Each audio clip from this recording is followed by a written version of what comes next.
Hi friends, welcome to my channel. First time కనుక నా channel చూస్తే కనుక లైక్ చేయండి, షేర్ చేయండి, అలాగే సబ్స్క్రైబ్ చేసుకోవడం మాత్రం మర్చిపోవద్దు.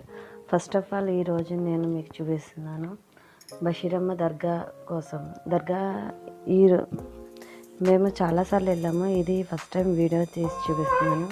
ఇక్కడ మనం అనుకున్న కోరికలు ఏదైనా సరే 3 నెలల్లో జరుగుతుంది. అలాగే ఇక్కడ ఎలా వెళ్ళాలంటే సామలకోట నుంచి అయితే పిఠాపురం, జల్లూరు నుండి పిఠాపురం వెళ్ళి పిఠాపురం నుండి పొన్నాడ నుండి మూలపేటలో ఉంటుంది ఈ దర్గా. ఈ దర్గాలో మనం ఏం కోరుకుంటే అది 3 నెలల్లో జరుగుతుంది. పిల్లలు లేని వాళ్ళకి పిల్లలు కలుగుతారు. అలాగే జాబ్ కోసం మొక్కుకున్నా, అలాగే హెల్త్ కోసం కానీ పెళ్లి కోసం మొక్కుకున్నా ఇక్కడ ఏదైనా జరుగుతుంది. అలాగే ముస్లింలు హిందువులని భేదం లేకుండా ఇక్కడ అందరూ కూడా సమానమే. అందరూ ఇక్కడికి వచ్చి మొక్కులు తీర్చుకుంటూ ఉంటారు. ప్రతి సంవత్సరం ఫిబ్రవరిలో ఇక్కడ గంధోత్సవం జరుగుతుంది. ఇది 3 రోజుల పాటు కూడా జరుగుతుంది. ఇక్కడ చాలా దేశంలో నలుమూలల నుండి ఇక్కడికి వచ్చి అందరూ కూడా మొక్కులు తీర్చుకుంటారు. ఈ సంబరాల్లో పాలు పంచుకుంటారు. అలాగే పిల్లలు లేని వాళ్ళకి పిల్లలు పుట్టడానికి ఇక్కడ ఉయ్యాల్లో కట్ట కూడా దానం ఇస్తారు. అలాగే భోజనాల సదుపాయాలు కూడా చూస్తూ ఉంటారు. ఇంకా మనం ఇక్కడ ఏంటంటే ఉండడానికి కూడా రూమ్స్ ఫెసిలిటీస్ ఉంటాయి. అలాగే ఇది చాలా పురాతన కాలమైన దర్గా. ఒకప్పుడైతే ఇది చెప్పడం స్టోరీ ఏంటంటే ఎంతవరకు నిజమన్నది తెలియదు. చాలామంది చెప్పడం ఏంటంటే ఈ బంగారం భూవమ్మ అనే బీబీ బషీరమ్మ తల్లి ఏంటంటే చాలా బంగారంతో లోపడే ఉండేవారంట. బంగారం వేసుకొని లేని వాళ్ళకి ఆవిడ దానం చేస్తూ ఉండేవారంట. అలాగే ఒక గొర్రెల కాపరి అలాగే ఏడుస్తూ ఉంటే అతనికి ఆవిడ హెల్ప్ చేశారన్నమాట. ఆ హెల్ప్ చేసిన విషయం ఎవరికి చెప్పొద్దు, రహస్యంగా ఉంచమని చెప్పారు. కానీ అతను అందరికీ చెప్పడం వల్ల ఈవిడ ఉన్న ప్లేస్లోనే ఇప్పుడు కిందకి చూపించాను కదా, ఆ ప్లేస్లోనే ఆవిడ కిందకి సమాధి అయిపోయారంట ఉన్న పొలంగా బతుకుంటుండగానే. చూసారు ఇక్కడ ఉయ్యాళ్ళు కట్టవ కనిపిస్తున్నాయి కదా, ఈ ఉయ్యాళ్ళు కూడా చాలామంది మొక్కుకున్న వాళ్ళు ఇలాగా పిల్లలు పుట్టాక ఆ మొక్కు చెల్లించుకున్నారన్నమాట.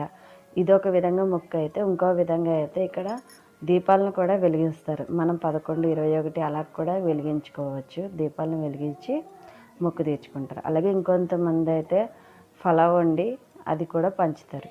అలాగే ఇంకా ఏంటంటే జెండా కూడా పెడతారు. చీరలు, గాజులు అన్నీ కూడా ఇచ్చి మొక్కులు తీర్చుకుంటారు. అది మన ఇష్టం, మన స్తోమతను బట్టి ఎలాగైనా ఇక్కడ మొక్కు తీర్చుకోవచ్చు. ఎవరైనా ఎప్పుడైనా రావచ్చు. చాలా బాగుంటుంది, చాలా ప్లెజెంట్గా ఉంటుంది దర్గా. మంచి పాజిటివ్ ఎనర్జీని ఇస్తుంది. ఎలాంటి కష్టం ఉన్నా సరే త్వరగా తీరిపోతుంది. ఇక్కడ వాటర్ ఫెసిలిటీ అన్నది యూస్ చేసుకోవడానికి మామూలుగానే ఉంటుంది. మనం ఇక్కడికి వచ్చి ఉండడానికైతే కనుక ఇంటికాడ నుంచి వాటర్ తెచ్చుకోవాలి.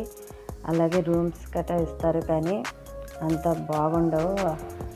ఇంకా డెవలప్మెంట్ చేయాలి, గవర్నమెంట్ డెవలప్మెంట్ చేస్తుంది, డెవలప్మెంట్ పనిలోనే ఉంది.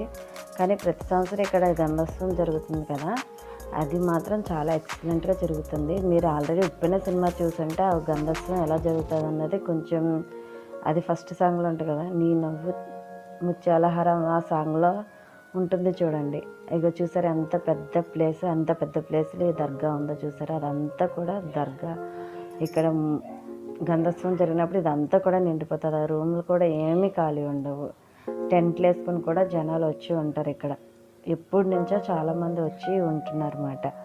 ఓకే, ఎనీహౌ ఎవరికైనా ఇంట్రెస్ట్ ఉంటే కనుక కంపల్సరీ నెట్లో వెతుక్కుని రూట్ మ్యాప్లో చూసి రండి. ఇక్కడే మనం అది కూర్చుని అక్కడ ఫాతిహా ఇప్పిస్తారు. అంతే, మాది అయిపోయింది, మేము బయటకు వచ్చేస్తున్నాం. Okay, bye friends. మీకు ఈ వీడియో ఎలా నచ్చితే కనుక లైక్ చేయండి, షేర్ చేయండి, సబ్స్క్రైబ్ చేసుకోవడం మాత్రం మర్చిపోవద్దు.